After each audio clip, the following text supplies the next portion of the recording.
Денес сакаме да дадеме краток демант на оно што Социјалдемократскиот сојуз и нивниот лидер Бранко Црвенковски деновиве го говореа во Неготино и повеќе неготинчани. Го повикуваме СДСМ и Игор Ивановски да се потсетат и да набројат што добро направија за Неготино додека управуваа со државата. Бидејќи нема ниту една добра работа која направија, ние ќе потсетиме што лошо направија за граѓаните на Неготино. Функционерите на Социјалдемократскиот сојуз на Македонија нека им објаснат на неготинските земјоделци зошто не добиваа субвенции, за разлика од денес, кога добиваат 130 милиони евра годишно субвенции. Зошто државното земјиште го делеа на своји блиски послушници и локални спонзори.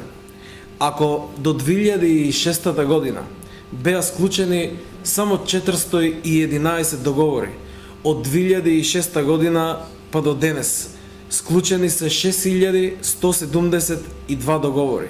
Значи 411 договори наспроти 6172 договори.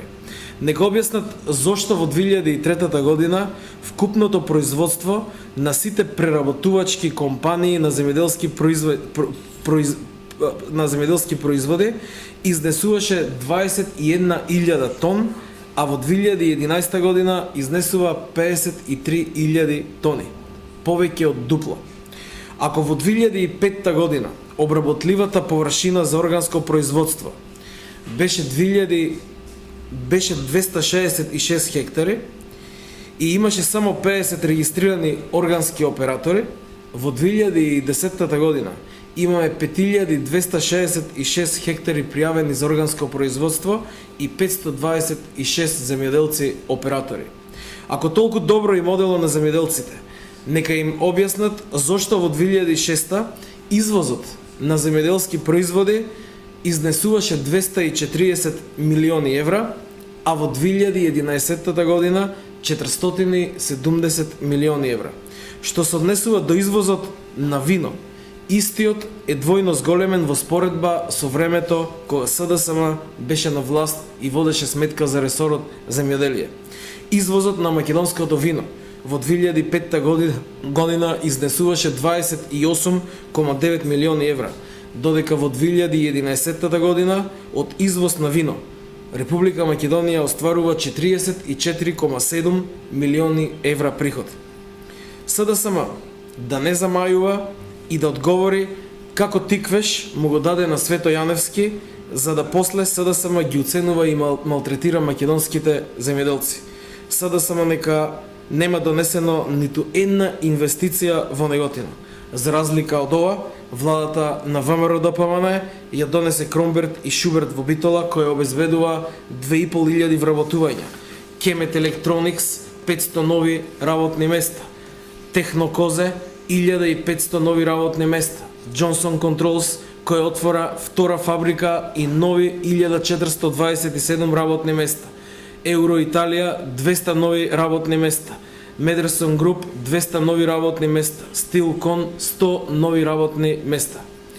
Одговорноста за упропастените судбини на неготинчани е на СДСМ. Во однос на ИМГ, која сакаше да гради фабрика, а која компанија е во собственост на човекот кој СДСМ го лансираше за еден од кандидатите за премиер пред изборите, и тогаш и сега ВМРО ДПМН јасно кажува дека нема да дозволи загадување на Неготино. Со СДСМ започна и се реализира пропастот на скоро сите неготински државни фирми. Од фабриката 4. мај Неготино отпуштени беа 900 луѓе. Од Јадран Неготино без работа останаа 150 луѓе. Од Југотон Моша Пијаде Неготино без работа останаа 70 луѓе. Од фабриката Македонија без работа останаа 150 луѓе и така натаму и така натаму. И на крај, нема човек кој реално верува во она што го говори СДСМ.